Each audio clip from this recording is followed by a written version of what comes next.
चुनाव आयोग ने पूरे देश में एसआईआर कराने का आदेश दिया है, जिसके बाद 12 राज्यों में इस प्रक्रिया की शुरुआत भी हो चुकी है। लेकिन बिहार की ही तरह हर राज्य में विपक्ष एसआईआर का विरोध कर रहा है।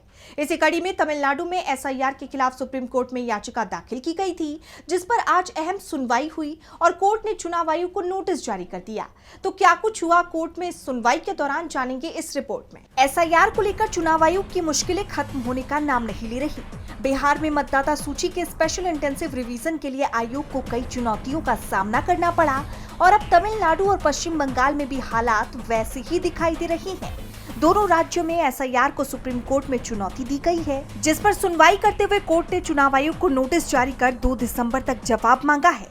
सुनवाई के दौरान याचिकाकर्ता के वकील ने मामले की जल्द सुनवाई करने की मांग की, जिस पर सीजेआई सूर्यकांत ने साफ कहा कि तमिलनाडु का मामला केरल के एक समान मामले से अलग है, भले ही दोनों मुद्दे आपस में जुड़े हुए हैं। तो वहीं एमडीएमके प्रमुख वाइको ने एसआईआर को चुनौती देते हुए कहा कि ये अधिसूचना भारतीय संविधान के अनुच्छेद 14, 19, 21, 325, 326 और जन प्रतिनिधित्व अधिनियम 1950 और मतदाता पंजीकरण नियम 1960 के विभिन्न प्रावधानों का उल्लंघन है। कोर्ट के नोटिस के बाद चुनाव आयोग सख्ते में है। तो वहीं दूसरी तरफ, जैसे आप जानते हैं कि बिहार के बाद केरल और तमिलनाडु सहित देश के 12 राज्यों में एसआईआर कराया जा रहा है।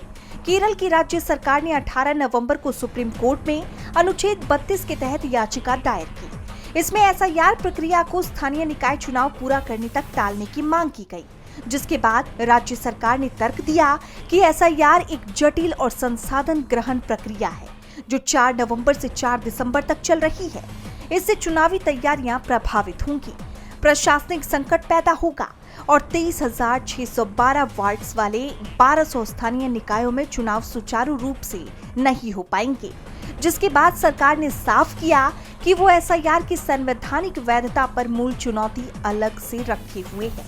लेकिन ये याचिका सिर्फ समय पर केंद्रित है। डीवी लाइव की रिपोर्ट।